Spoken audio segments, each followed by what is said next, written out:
Hey everybody, this is Curtis from PSNStores.com. Today we're starting off our look over the next week and a half, 2 weeks, however long it really takes to get to the center of No Man's Sky and do a full-on review for the game. Colin and I, starting tomorrow, are going to be recording kind of smaller little podcasts. We're going to throw some video in there as well, so audio and video depending on how you want to listen. To kind of share our thoughts as we travel through the universe, getting closer and closer to the center. But today's video, I wanted to show off a good bit. We'll let this dialogue play.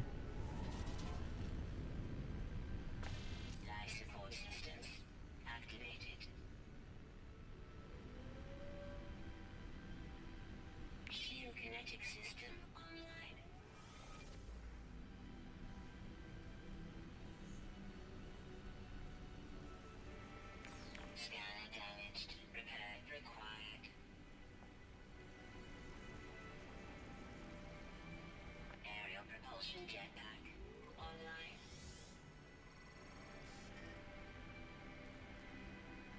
Multi-tool and mining laser attachment operational. User initialization sequence complete.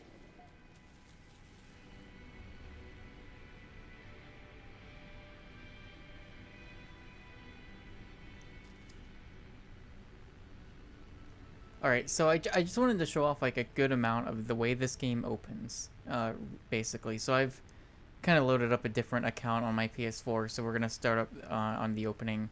I've already put a good chunk of time into this game on my main account.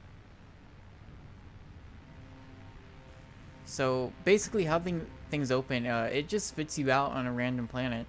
I feel like my first account, like or at least my main PSN profile, like I was really lucky, and the planet I started out on was, I mean, it had like a toxic atmosphere, but it was green. It was full of life and all sorts of stuff, and so it was, I thought that was a really cool starting planet to have, whereas this one is kind of in stark contrast. I don't know how much life there is. It seems like there's at least 8, there's like 8 different animal species, so that's kind of cool. So here's what we're looking at here. So this is our spaceship. Kind of the very first thing you need to be doing here. If we get into spaceship, we'll be told that some things are broken. Specifically the launch thruster and the pulse engine. So we're not going anywhere. Specifically until we fix the launch thruster, and then also the pulse engine we're gonna need fixed as well. So this one specifically, we need 4 Kerite sheets, so we have 1 already. If we look at any of these empty slots, it shows we can install technology. We don't have any recipes yet for anything like that, but we can craft some products, none of which we are capable of doing just yet because we haven't actually gone to kind of mine or farm for anything. But you can see that we need 50 iron to craft these Kerite sheets. I'm assuming that's how you pronounce it. But we've also got microdensity fabric. We've got bypass chips, which you can use at certain areas. We've got a warp cell, which you can use for hyperdrives once you make one. That's kind of your starship here. This is the ship that you start out with. You're going to notice on the bottom right of my screen throughout this video, it's going to be prompting me to accept some pre-order bonuses because I preloaded this game. There's another ship you can start with. I'm not doing that because that ship apparently is bugged in some way, and it's possible, if depending on when you activate it, you won't get the warp drive blueprint, which you need to continue on throughout the game. Here is our multi-tool. This is what you're going to be using for mining, and also when you get better versions of your multi-tool, you'll be able to use it for combat as well. You see the laser, projectile, grenade, and scan kind of stats over there. The scanner right now is broken, so we need some carbon to fix that. We also need some iron to fix our analysis visor. Both of these things, specifically the analysis visor, is super crucial throughout the game. So we'll be looking into doing that. And then we can also install technology. we actually have some crafting recipes here for a bolt caster. So this is for combat focused weapons. User is advised that isotope elements such as carbon are required to recharge the device.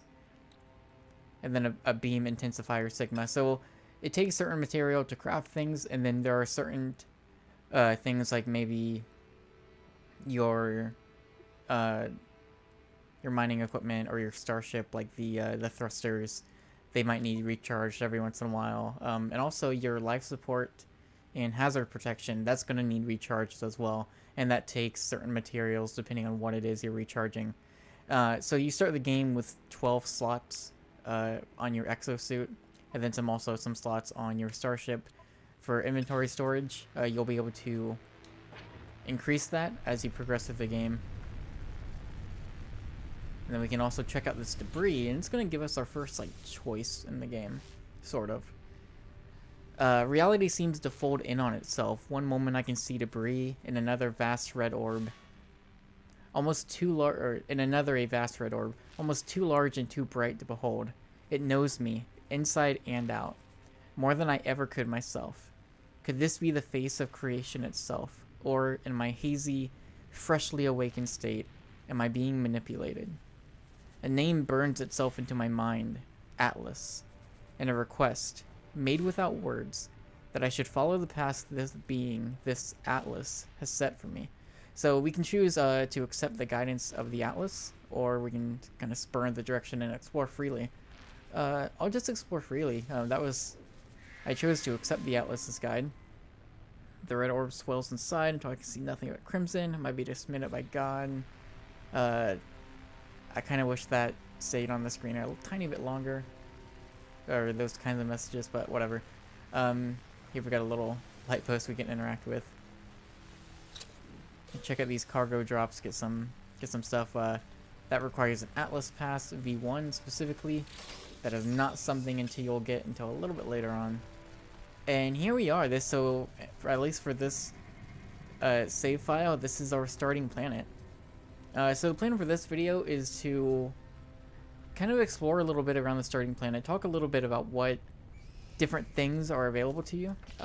Oh man, so there's an animal, the first animal we see, life form, but we need iron to kind of detect it, and so let's start doing that first. Let's break apart this rock. So right now you're seeing it's going a little slow, and then it's overheating and stuff. So as you're upgrading this stuff, as you're getting new mining beams, like that stuff starts going really fast. But we did get 82 iron, which is good, so we can go over to our multi-tool. And let's repair this analysis visor. So now that that's repaired, you're not going to have to repair that anymore. Maybe some things might get broken in certain instances, like if you die, there might be a couple things that get broken. But more often than not, that is it. Or if you get a new mining tool, you might need to reinstall it or recraft it. Now that we have this analysis visor, this is something that you'll be using a lot in this game. So you can hold down L2 and we can zoom in on this creature here. And it's going to analyze it for us. It's going to give us some information like the age, gender, temperament, diet, weight, and height. And this is going to vanish, but we can go back in here. We can look at our discoveries. This is the Melfa Palidi. It's discovered by myself. And so then we can actually look at it before, and not have to worry about the text vanishing or anything. So it's a orthogonal gender, whatever that might mean. Temperament fearful, diet oxide elements. And then the weight and the height are switched for some reason, or it appears that way. I don't know if that's a bug or maybe that's intentional for some reason. But then we get a look at the creature. Sometimes if they're flying or if they're swimming underwater, sometimes it's hard to get a nice up close view of them. Some of them are just scared of you. Some of them will run off if you get too close. Like this one probably would run off. The only thing I wish that was a little bit different here is I wish that you could rotate this around and maybe zoom in on the creatures. Some of them I wouldn't really care to do that for, but I've discovered a number of life forms that I would love to be able to like actually inspect a little more and really look at what the heck they are, because there's some interesting stuff that you'll find. Not all of it is super interesting, but when you really find those like two or three that are just so strange and surreal looking, I kind of wish that I could do a little more and it wasn't just this image that is sometimes animated. But we can rename it if we want to, and then you can also upload it. So you'll want to upload every discovery you make because that gives you credits or units. You can upload the planets and then the kind of space system that you're in, the star system. If we find all of the animal species on a planet, you'll see that we're 12% complete right now. But if we do that, we are rewarded a hefty amount of units. In the case of this planet, it is 200,000. So that's something you want to do as well, and that can take some time. There are some species that might be a little harder to find than others. It really depends. And the planet's huge. Every planet in this game is massive. It's something that will take a very, very long time to really fully explore. So other than animal life, we can also inspect plant life. Now this specific plant is actually kind of hazardous, so we'll destroy it from a distance. We'll get some carbon. But you can also analyze rocks and plant life. We can zoom in, maybe not from this far out. You got to be at least a little pretty close to that stuff. Let's see if there's something else. Let's kind of come up on these. Got a jetpack. Quick tip here: if you hit R3 to start running, hit R1 and X, like R1 first and then X right after. You do like a melee, then your jetpack boost. You get a nice little boost forward. See if we can analyze this guy right here.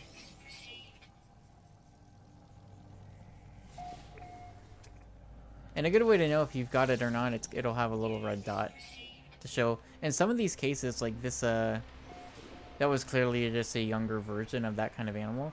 So you can discover them both, and it will kind of give you some different stats depending on their age and stuff like that, or gender. But it's not going to count towards the total number. So there are like multiple versions, I guess, of a kind of species, which is kind of interesting.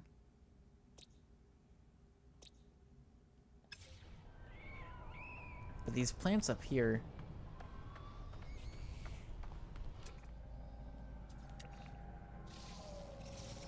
there we go.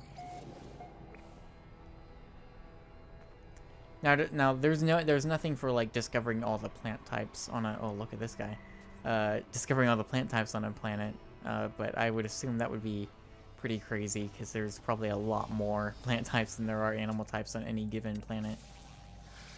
So this is a pretty cool looking thing. Unconcerned, so it doesn't look like this is going to be a dangerous animal, but look at this guy.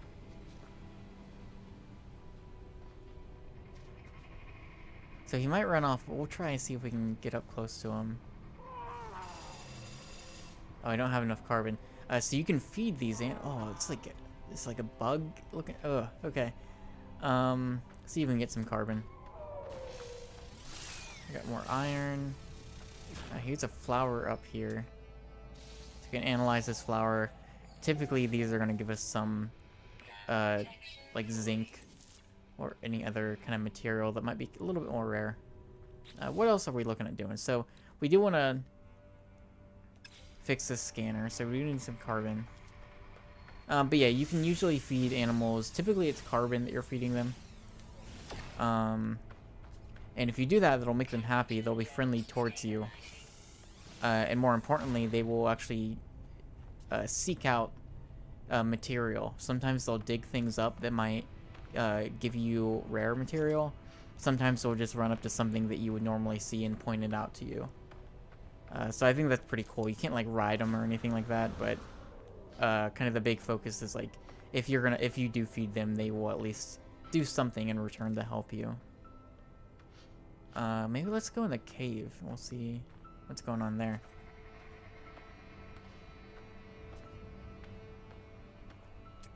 Oh, look at this. So this guy might not be friendly. Yeah, it's a predator. Yeah. So this, if we get too close, this guy, excuse me, this guy might chase us down. Yeah. So let's see if we can Kill him with our laser. It's probably not gonna happen. Maybe. Yeah? Alright, we got him. Got some carbon from it. Let's see what's in this cave.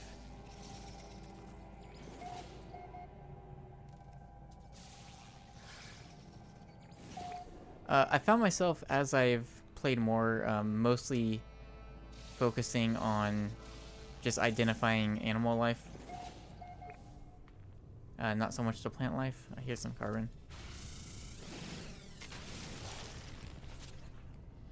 But I guess it really depends. It's gonna be our plutonium.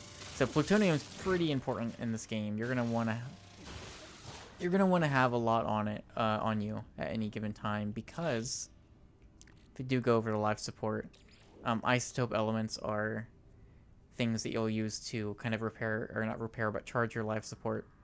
And plutonium's just, it's an element that more often than not is pretty useful in recharging a number of different things. That at least I've come to find that to be the case. But if we do look, so we know that we're looking for, we need carbon. We have enough to recharge our scanner, or repair our scanner, I mean. So that's good. And so that's really all we need to worry about for our multi-tool right now. At least for a while. Now the two big things are iridium. We need 200 of those. And then we need we need 4 carite sheets. Or actually, I guess 5. 6, maybe, no, 6, sorry. It's simple math. We'll figure it out. We'll need 6 carite sheets altogether to repair our ship fully. And I think we'll also end up needing some sort of fuel before we take off. So kind of keep that in mind. The iridium is something that's going to, I think, eventually just show up on our map. So let's see how many carite sheets we can make. Only 1 right now. So we'll continue looking for iron. Actually, there was some good resources of iron right at the front of this cave.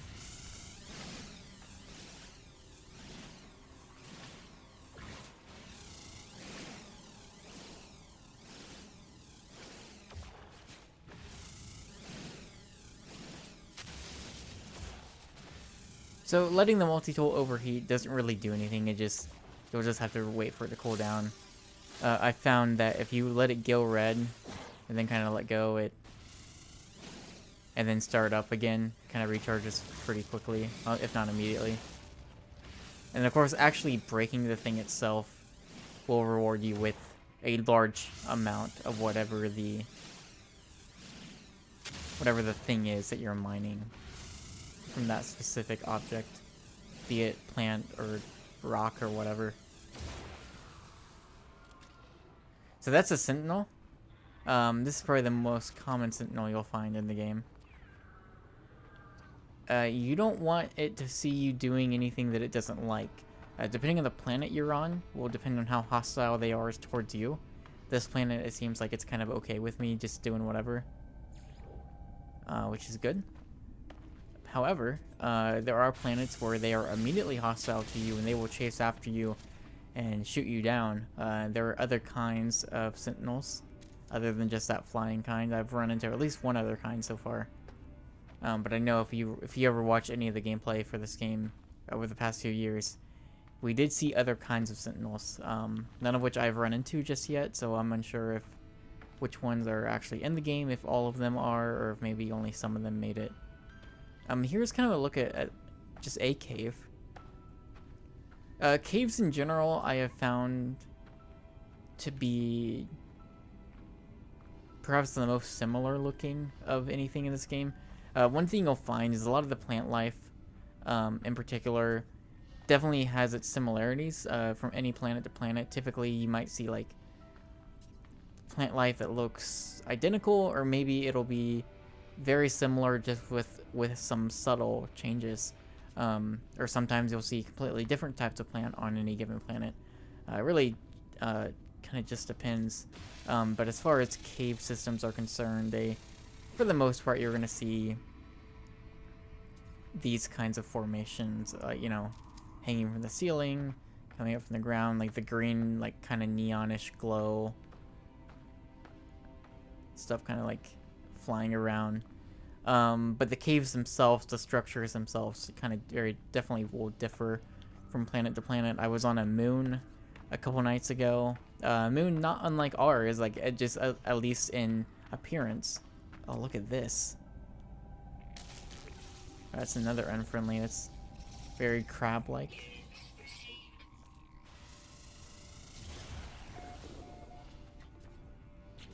Oh, so that's no good. So our mining beam is at 0. We're going to need to repair that or charge it.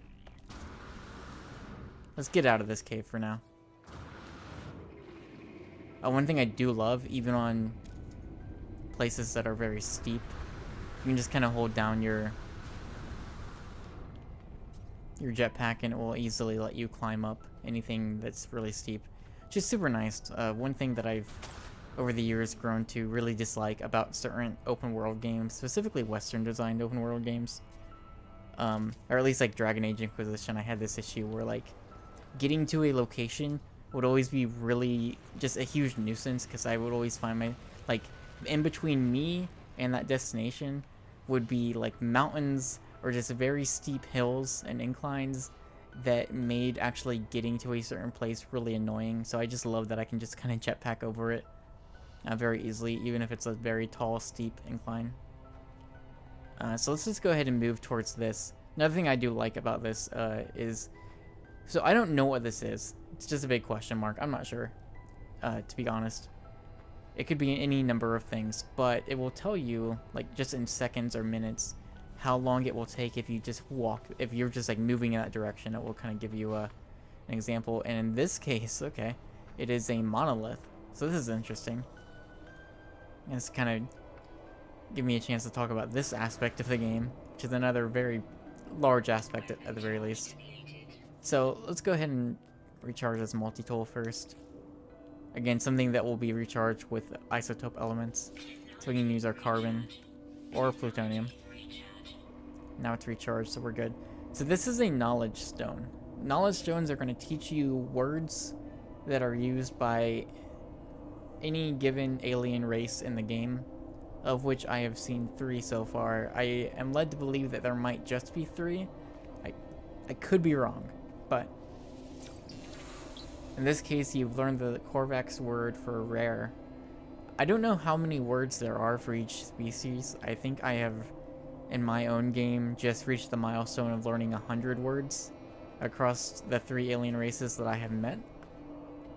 But it seems like there's quite a bit, because like there, you know, of those 100, they're pretty spread out, I think, pretty evenly. Although I'm not sure, there isn't really a place to check. I think it would be kind of nice to have like an area that I could check specifically what words I know. But even then, like, even knowing a decent chunk of words for any given alien, even talking to them, there's still a lot of stuff that I'm not understanding what they're saying. So I don't know, but typically when you reach these monoliths like this one right here, this cool looking thing, there's going to be a few different knowledge stones in the area, but more often than not, when you're not at a monolith, you'll find one of these just kind of out in the open somewhere or deep underwater. So let's check out this monolith. So this is the legacy of however you're going to pronounce that. This is a Korvax monolith, since we were learning Korvax words. I feel faint, as if my mind is being invaded. Pustules of my skin grow, bubble, and pop, and I feel countless tiny stabbing pinpricks gaveling from each gaping hole. Suddenly, metalled spiders, perhaps tiny sentinels, run up my shoulder and into my visor. Can this be real? This cannot be real. I start to scream. So we're given 3 options here. We can remove the helmet and scrape away tiny metal spiders. We can fire our weapon, or we can wait it out. And so typically right here, so this is the language of the Korvax being kind of spoken to us.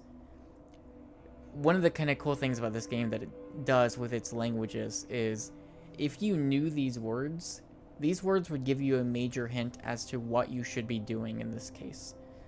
These monoliths a lot of times will give you trials that you'll need to answer a question, or you'll need to respond to a situation in a certain way that would, whether it would please that alien race or it's any number of given things. But the text right here would give you a big hint.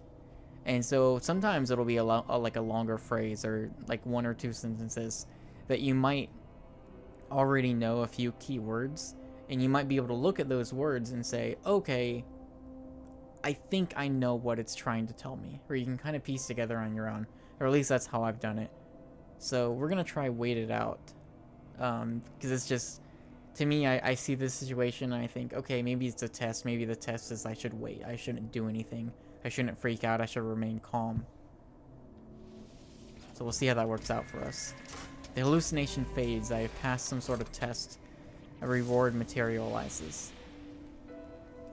So it looks like we did good there. The reward could be any number of things. In this case, we learned a word. I kind of flashed by very quick. Okay, there it is. You've learned the Atlas word for awake, which is interesting. Atlas is a whole nother player in this. But we did get an item. So we got a Korvax casing. This is a high value curiosity. So sometimes you'll find these things that are just worth a ton of units. Some of them do have a use, maybe in a recipe, but there are some things that I'm pretty sure that are just meant to be sold. So that's good to know. And since we have repaired our scanner, if I hit an L3, you'll see it kind of scans the area. Typically, this will maybe find resources for you in the area with different little icons. You'll see stuff like this. That's a thing that would repair our shield for free. But one thing I just saw, I think that's health. I saw something about Heridium.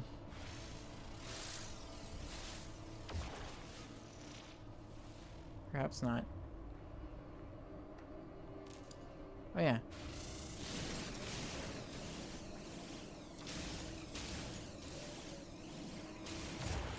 Oh, interesting. So it looks like...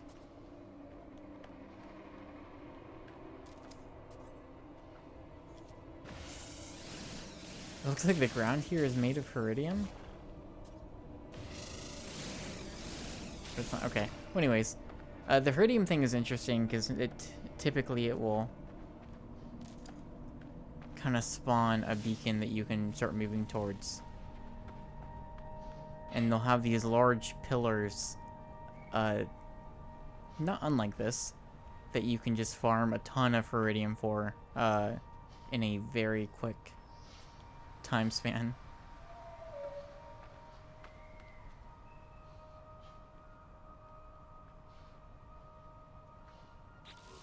So let's see what we're looking at for this starship, specifically these carite sheets.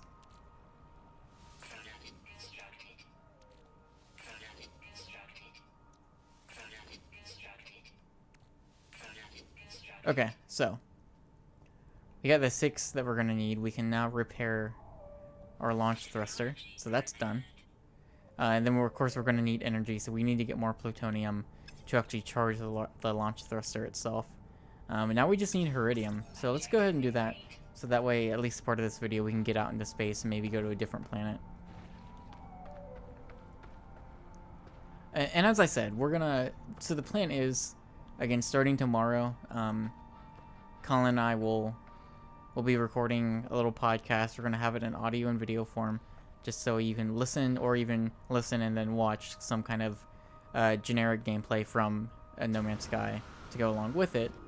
But that's when we're gonna get in deep to like talk about our own experiences, talk about our thoughts on the game. I don't want this video to have too much of my own thoughts. I just want to give a general overview of like kind of where this game starts and different things that you're doing. And I know kind of it almost has become a bit of a weird meme in and of itself, with like, oh well, what do you do in this game? And really, this is a exploration survival game, and I mean, obviously you have the goal of getting to the center of the universe, which who knows how long that's really going to take any like average person to do. I've sunk well over 10 hours into this game already, and I really feel like I've made very, very little progress. So it's hard to tell, but I figure as we work towards doing that, and so that's kind of gonna, I feel like that's probably gonna be the marker at which I feel okay doing a review or something like that.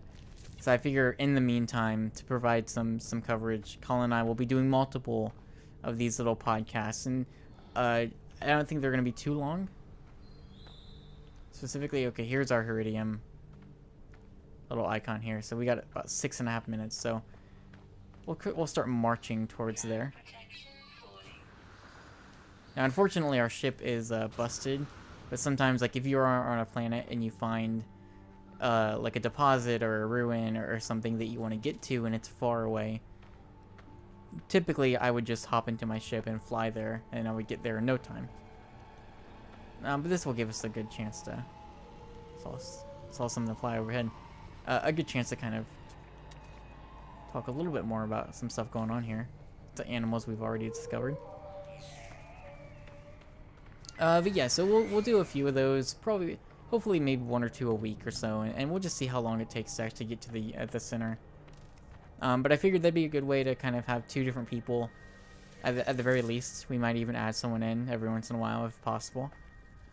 Just to kind of share our own thoughts on the game, because I know that I think we'll probably both come at it from different perspectives. This particular, like these things are really good about giving you recipes and new crafting recipes to make stuff, whether it's upgrades for your ship or your exosuit or your gun. It can be any number of things. It says titanium. Okay. Just grab that. See if we can probably repair a hazard suit. We got that shielding shard. That's good. Use some zinc.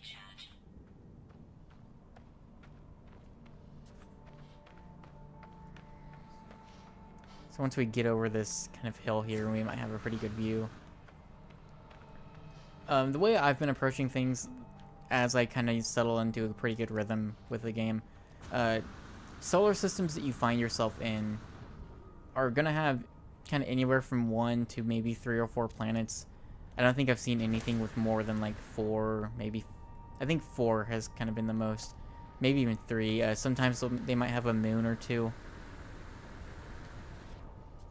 So you might have like 3 planets and 1 a moon, or 2 planets, or 1 planet and a moon, or something like that. And so the way I've been kind of doing it is, and they'll have a space station as well, and the space station will be kind of a good place for you to, have we seen these? Yep. A good place for you to sell items and buy different things, and there will probably at least be 1 kind of alien species there for you to interact with. So typically when I get to a new solar system, I actually always go to the space station first. That way I can sell off any unwanted things or buy something if I need it. And then I'll just look around and look at the planets and see which one like feels right. It's kind of hard to tell exactly what kind of planet it is from space, and you'll kind of see why once we get out into space.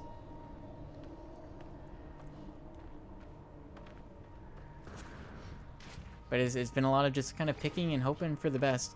And really, depending on what the planet is when I get there, is going to kind of very much depend on...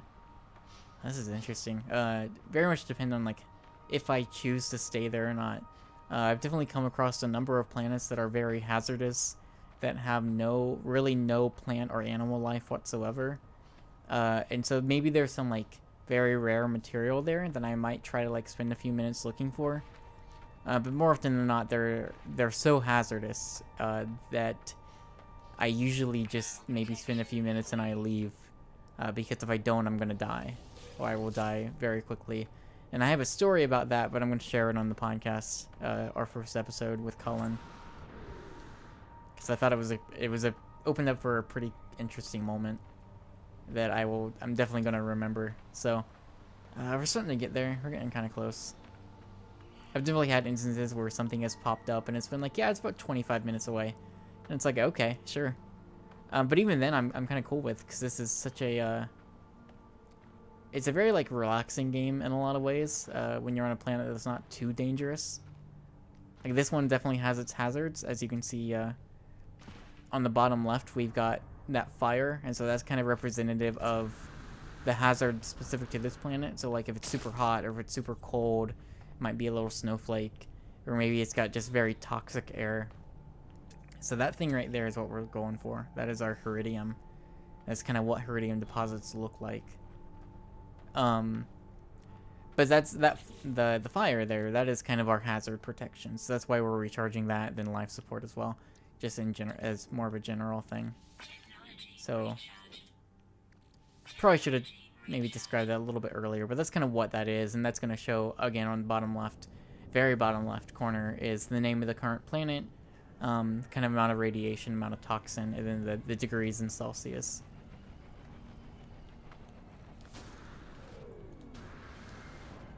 And I do not know, like, I'm not great at, like, doing Celsius to Fahrenheit conversion off the top of my head, but if you only know Fahrenheit, or you're more familiar with Fahrenheit or something, like 19 degrees Celsius is like, I think it's like in the 60s Fahrenheit, so that should give you a pretty good example of just how hot this planet is.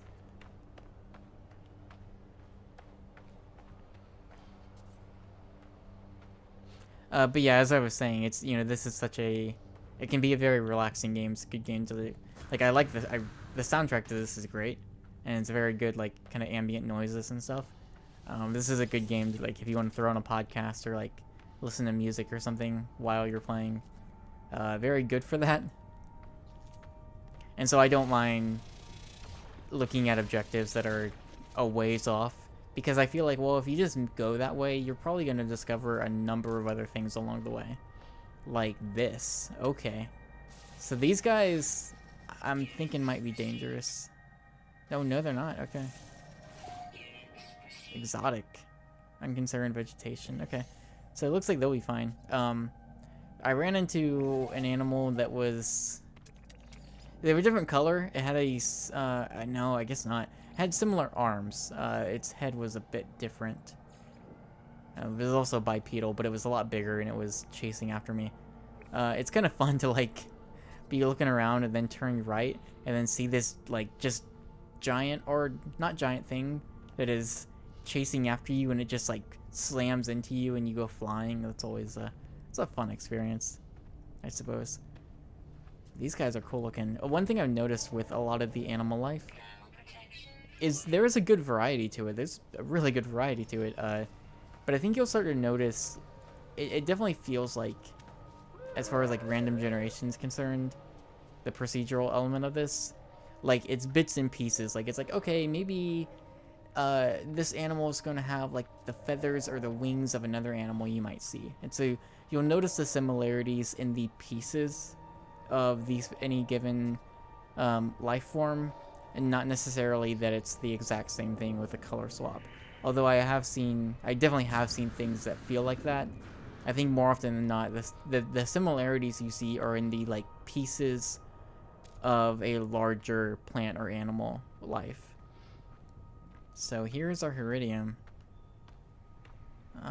Let's see if we can kind of hop over there so we can get kind of close up to it. There's fall damage, so you do need to be kind of careful about that. We do want more plutonium, too.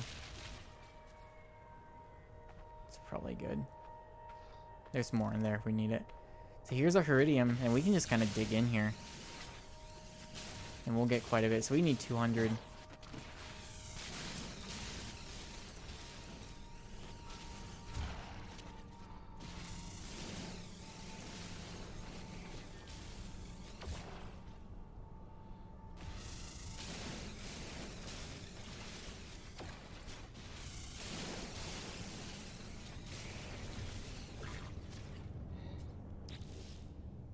So what are we looking at?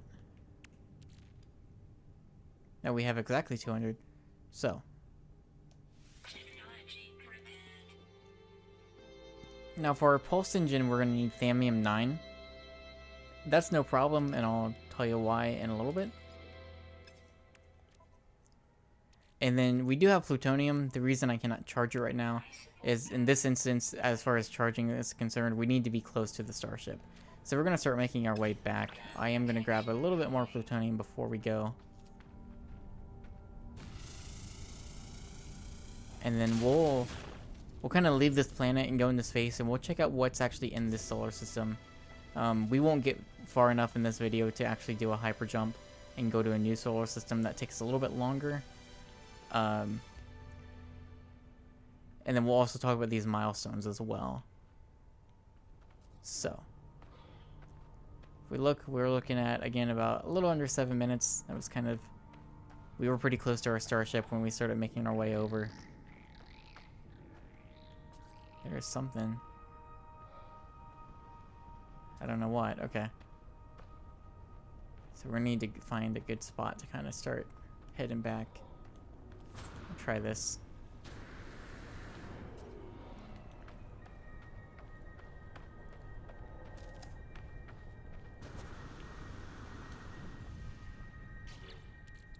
I do want to kind of recharge this stuff. Okay. Yeah, you can look up, and yet again, very dependent on what solar system you're in. There's a planet right there. Oh god, oh my god. Could be a moon, I guess. I won't be able to tell when we get out there, until we get out there. If the planet is like super close up, sometimes it's just massive. It takes up, there's another one, it takes up just a huge portion of the sky. There are day-night cycles. I have seen, like, I don't know if it's possible, because I don't know that the sun itself moves. I'm not sure exactly how it's set up, because I don't know if, like, you could technically sit there and watch planets revolve around the star in that solar system, but I have seen instances where it is, like, really close to, like, a solar eclipse, and it creates, like, this really interesting kind of sky. And that's just because, like, there's a planet, like, really close by, and it just so happens that the sun is kind of placed in such a way.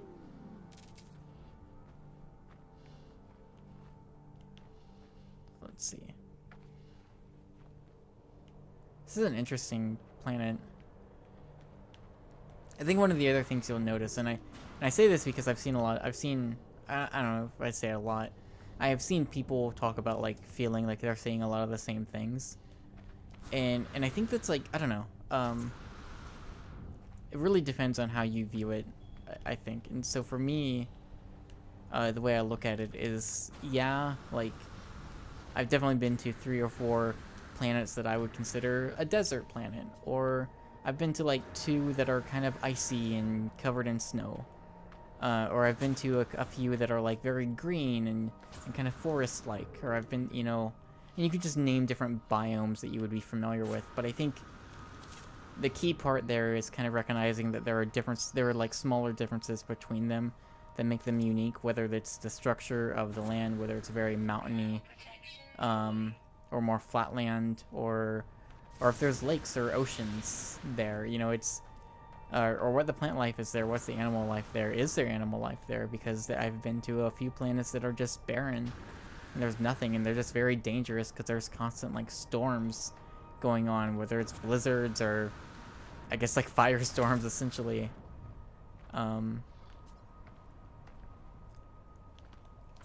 But to me, it's really, like, you know, I played a lot earlier today where I was running into a lot of, like, deserts or barren wastelands, and just places that you would be like, there's no hope for this place. But then I had, like, I just had this planet, and there were a lot of planets that I just was on for a very short amount of time.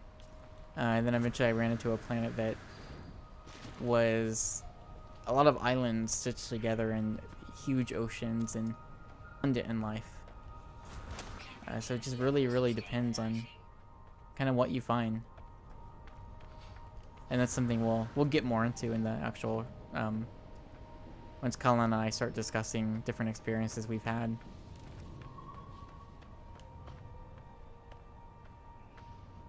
And also, it's also good to know, like, these planets are massive. Like, we are looking at just a very, very tiny portion of this planet.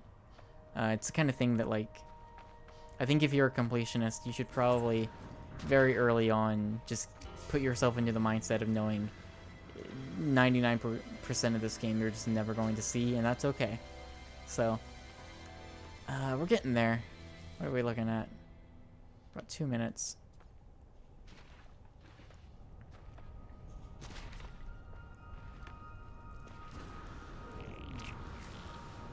So here's another knowledge stone. Let's see what we learn.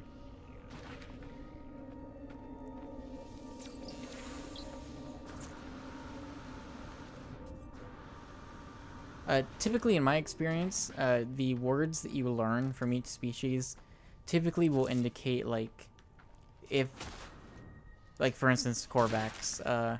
Typically, that would mean that there is a Korvax, if not, like, maybe on the planet, in, like, a specific area, or they're in the solar system.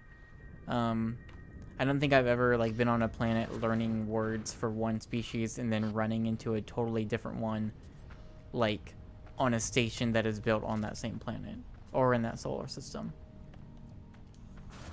There may have been a few times where that's happened, but I think more often than not, it's if you're discovering things that are left behind from whether it's the Korvax or any other alien race, typically those are going to be the ones that you run into, at least within that solar system.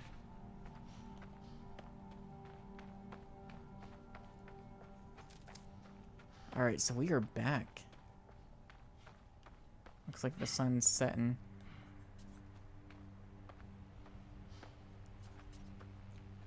We can finally get off this planet.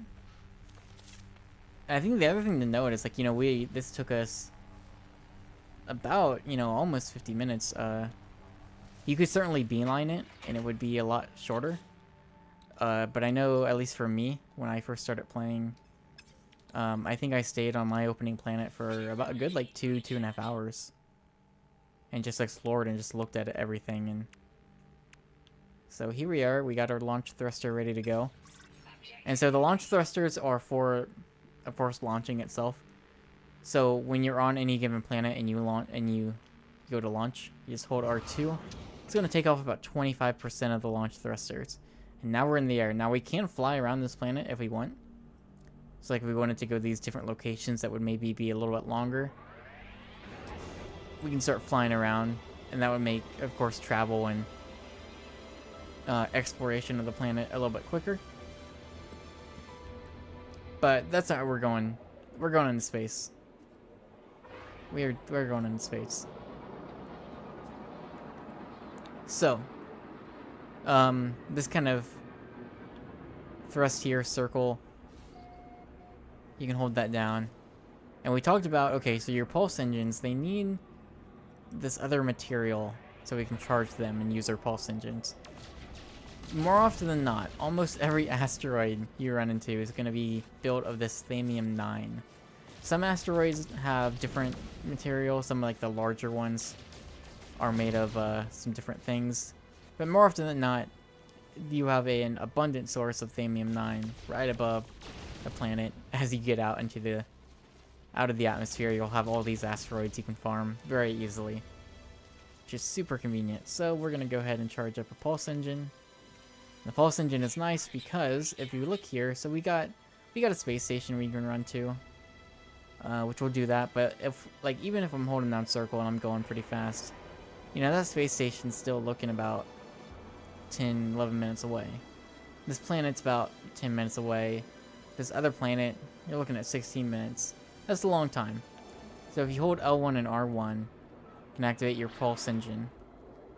So on the middle screen, it's going to be showing the engine like slowly draining. So you can go a pretty good distance on one charge, on one full charge. So we're going to go to the space station first. We'll look around just a little bit, and then we'll go to another planet and do a little bit of exploration. Then we'll call it the video there.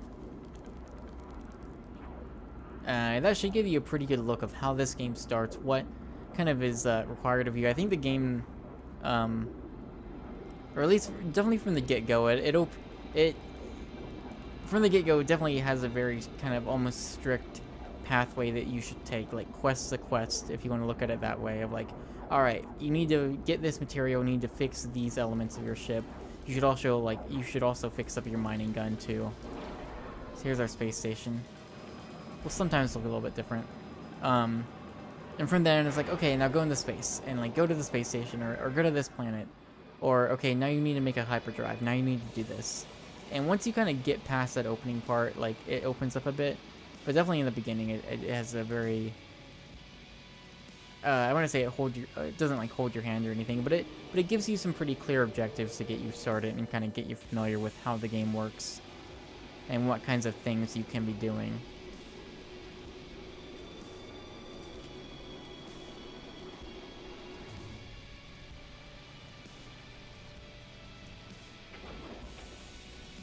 So here we are, another little kind of fun just pro tip here.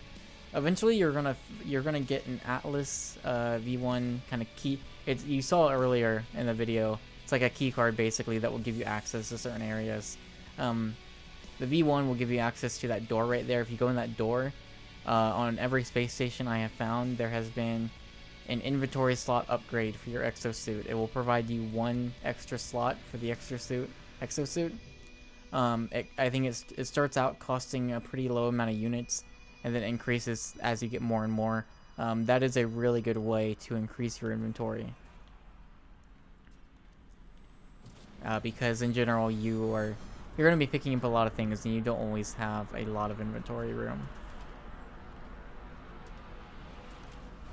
So this is interesting. This is typically the area of the space station you walk into. More often than not, like this opening little area right here looks about the same. Never seen this design before, so that's cool. And here we go. This is the Korvax, or one of them at least.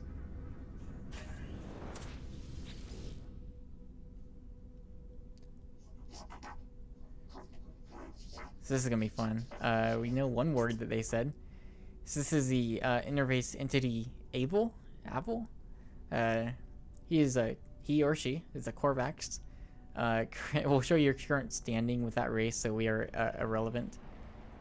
As I approach the electronic life form, it instinctively starts to analyze me from head to foot. It chitters animatedly, its head tilted to one side. The more it studies, the more the facility's resource vault consumes what my scanners suggest are silicate elements. I mime that I know little of its kind or how it communicates, and the light in its mask flash. So you get some different options when you're interacting with these different alien races. Sometimes that's dependent on what we have. So we don't have 100 Heridium, we don't have the Chrysonite, but we do have 50 Platinum. So we can give the Platinum here. With mild disappointment. Nevertheless, it rests its hand on my visor. So maybe not angry about it, but not exactly what it was looking for. We did learn some more Korvax words, like probability, so that's cool. Typically, you can grab some carbon here. Once the first interaction with them, you'll be able to continue giving them carbon. Usually it's 20.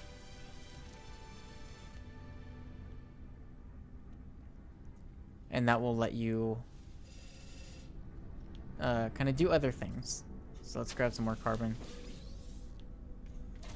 We'll at least do this once.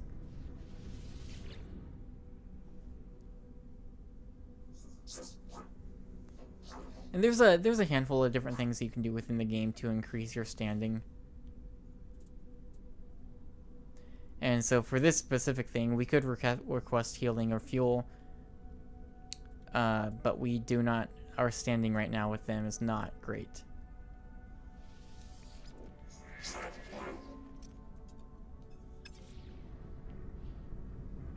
And then here is the trade terminal. This is your shop. So we can sell things here. If we have anything good to sell, like the Korvax casing, for instance. It's going to give us a good number of units. See if there's anything else. Another thing to note is, so, for instance, if you find platinum, right? And you've got platinum, and it's like, okay, it's worth 57.9 per piece. It's looks like it's plus 5.3% the galactic average in this solar system. Depending on the system that you're in and what the planets on that system have, as far as materials and different elements, these things might be worth more or less in any given system. So maybe you find something that it's pretty common in the system you're in, but you know that it's actually really rare in the system that you were just in. You could travel back and you could sell it there, and you would sell it for a lot more units. So this is kind of a cool little kind of effect. I haven't really used it too much in my own game just yet, but I do know that it's there. Typically I just sell wherever I am.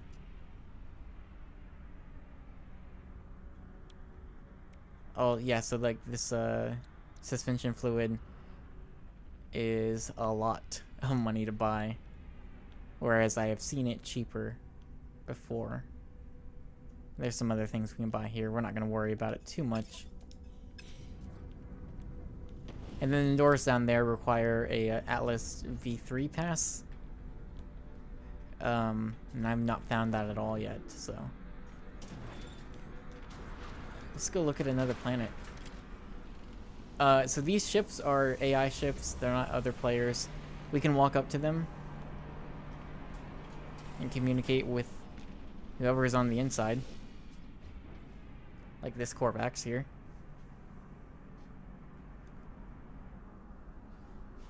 So we can make an offer on their ship. The starships usually cost a lot of units. Usually maybe slightly under 1 million units, if not more. But we could also sell items or buy from that life form. If you wanted to.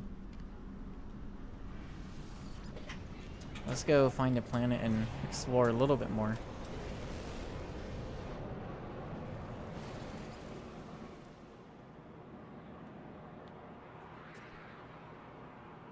So we've got this planet here, and if you look at it, you can, like, I don't know, you can maybe see what looks like kind of blue areas. Maybe that's some water, some brown. It's probably land. But if we look over, I think that's where we came from, right? Yeah, so that's where we started. If I look over the planet here, looks like that might be a little bit more water. It's kind of hard to tell. Basically, I say that because sometimes you might look at something and think, oh, that kind of looks like it might be this. And then when you actually get down closer to the planet, it's maybe a different biome than what you were expecting. The only one that's really kind of reliable is if you find a planet that is almost completely turquoise or completely blue. It's like, okay, that's probably a lot of islands and ocean. So this one's the closest, so unless there is anything else other than those, I say let's just go into this one here. We'll aim for, I guess right around here.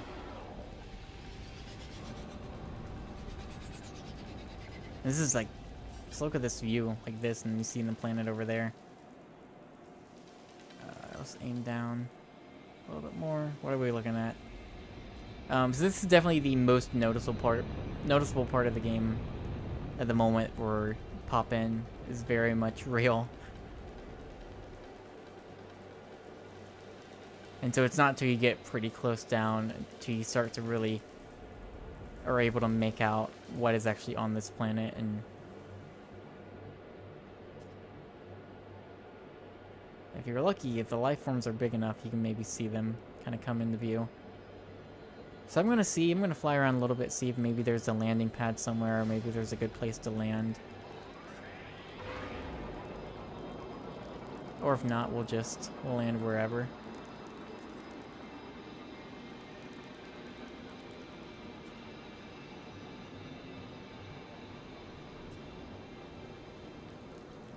So we can also do a scan with the ship. Sometimes that might find interesting locations. It's an incoming signal. Where's that from?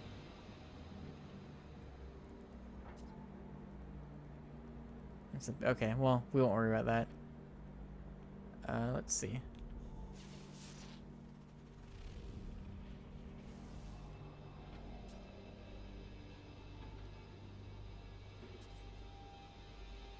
Let's come down right here.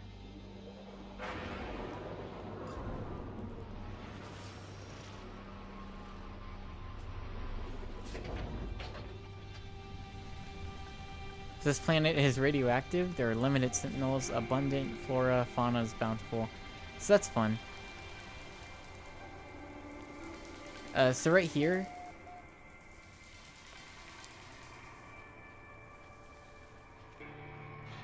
these are save points. These are kind of specific locations you can discover on a planet.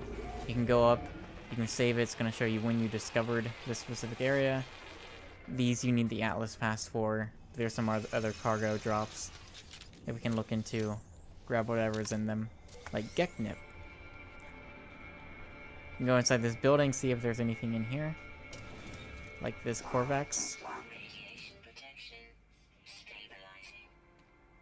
we're not gonna talk to him, but we are gonna look at this. Sometimes you'll run into these little things in these transmission towers. Long ago, it seems, an automated distress call went unanswered. If I can crack the encryption pattern, I could potentially extract the coordinates. So we see the pattern there, 1, 2, 6, 24, 120. In this case, this is something I have seen before, this specific sequence in a kind of puzzle here. So 1 times 2 is 2, 2 times 3 is 6, 6 times 4, etc. So the answer is 720. I've run into a number of these things with these puzzles. I have seen that specific one like 3 times, including the one just now. So, I don't know. I don't know exactly how many there are in the game, like puzzles, unique puzzles, but having already seen them duplicated, kind of would hope that there would be more, but I don't know. I haven't run into a lot of these things either, maybe only a handful altogether. Sometimes you have things that you can interact with and they'll just give you things like like a few hundred units. That's not the door. You can also run into stuff like this. Well, it'll give you different blueprints. And we'll go explore a little bit. Let's see how far this is. Okay, so there's a crashed ship in about 7 minutes. That might be fun to look at in the video on. But before we do that, so if you hit the touchpad, you're going to bring up this, right? Where you can craft new stuff, you can recharge your exosuit stuff, your starship, your multi-tool. Okay. Now, if I hit options, we already looked at some of your discovery stuff. We can upgrade, we can upload it, get units. If you go to journey, this is kind of one of the things that's measuring your progression. So there's a number of different things it's looking at. So it's looking at how far you've traveled, how many aliens you've met, how many words you've learned, how many units you've accrued, how many ships you've destroyed. There are like pirate ships in space that you might get into conflicts with. Let's see, there are sentinels, of course, if you destroyed any of them. Extreme survival, so this is like measuring how long you've survived in very extreme conditions. I found myself in like a blizzard once on this moon, which is pretty intense. Stargazer, so it's the number of times you warped. And then, of course, amateur, not amateur, but planet zoology scanned. So this counts the number of times that you've scanned, that you have identified and scanned every animal on any given planet. And then, of course, as you're reaching more milestones, it's giving you kind of names. And then you get controls and options. One thing I do love, and it's something I wish more games would do, is it tells you when your last save was. Like, to the minute. And I think that's really cool. It's very nice. This is not a game that's auto-saving every few seconds. So it's nice to be able to look at that and know that, okay, my last save was only a minute ago, so I can safely X out of this game.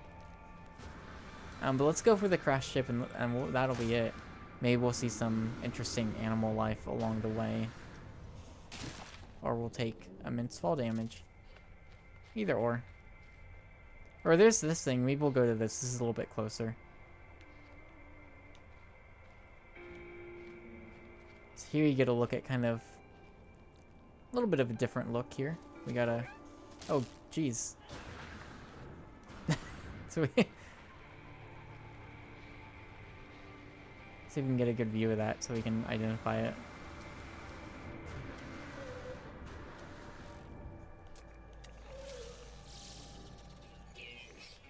Oh, we need to get out of the way before it comes and hits us again.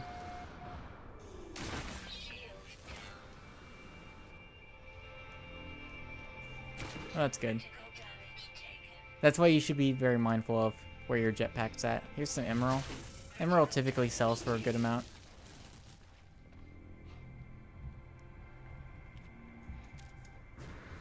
Just climb up this.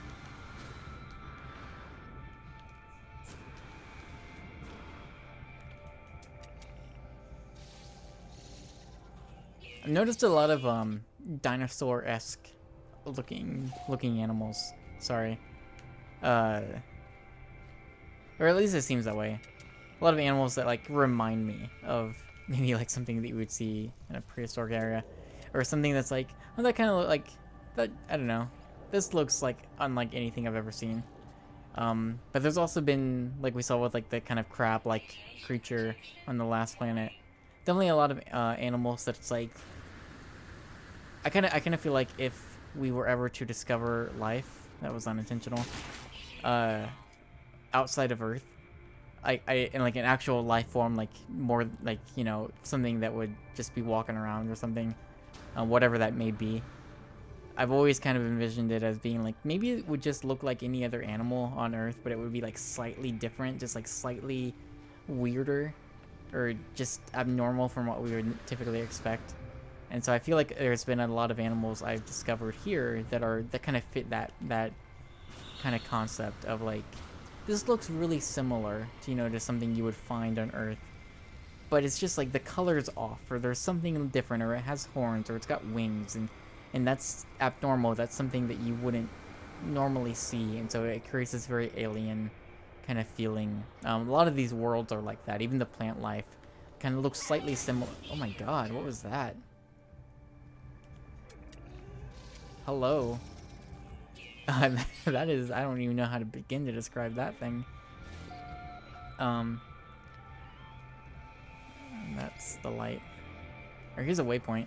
So these waypoints typically will identify something in the area, in the general vicinity, that maybe is something good to come look for.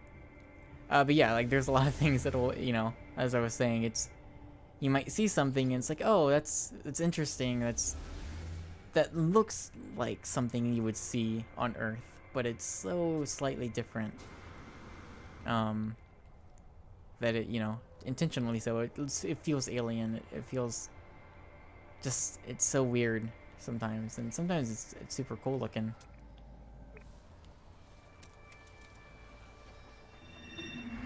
So let's see if there's anything else. I think I've covered really a lot of the big stuff as far as kind of your opening few hours with No Man's Sky. Got a nice little view of this other planet here. It's kind of where we came from. Another sentinel over there. There's another little marker here. See if that leads to anything cool.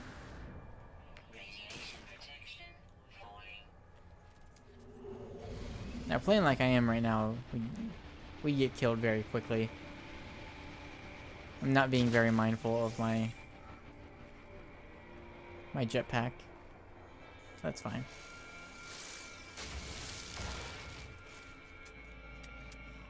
Something else.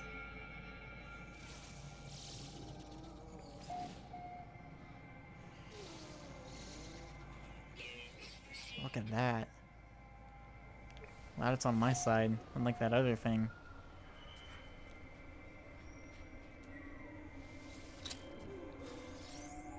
And I guess the one other thing, and well, we might talk about this a little bit on when Colin and I kind of start talking about this game more, is I have seen pretty large animals. Nothing, I haven't seen anything as big as some of the stuff we saw like in the past couple years of like at E3, like stage trailers, or when it was when the first trailer when we saw that huge snake in that desert planet. But I have seen some animals that are pretty large, that when I see them it's like, oh wow, look at that thing. It's really interesting. But I have also actually recently, as of tonight, I found really tiny like insect kind of size animals that were really hard to actually analyze, because it was really hard to like get in close on them because they were flying around. They were kind of little butterfly-like creatures. But I guess as a tip, if you find yourself with like one other animal to find on a planet and you've been looking around for a long time, the way it worked for me is I couldn't see them because if I wasn't like super close up, these like little butterfly-like creatures. So if I just kind of got into a scan mode, I would see the red dot showing that I hadn't identified something. And then if I kept that up and eventually like zoomed in or got close enough, I would actually be able to see because they were so tiny. And that was something I wasn't expecting. I was not expecting. I guess I didn't even think about the possibility of these like small, tiny like insect-like creatures, or little flies, or little butterflies, or just, and the fact that they would be so small that you'd have to get up close to them to actually see them. very much not what I was expecting. So we're just roaming around now, but I think that's gonna do it. That's a pretty good look at this opening hour or hour plus of No Man's Sky. Thank you for watching. Again, tomorrow we're gonna start a kind of podcast slash diary series. Colin and myself, and potentially others, depending on how long this goes for. I don't think it'll go for more than a couple weeks. It's just up until we get to the center of the galaxy, or the universe, I should say. And we see what that provides, and whether that's, you know, what even is that? Because I know the answer is out there, but we're all doing our best not to seek it out, so it can be a surprise to us. So I'm excited to figure that out. Excited to kind of see what that provides, and also just excited to talk about the game, see what Colin thinks, and then share my own thoughts as well. And so that'll give you a pretty good idea of what we think, and then of course we'll have a full review of the game coming up in the next couple weeks. So again, thank you for watching as always, and until next time, I will see you later.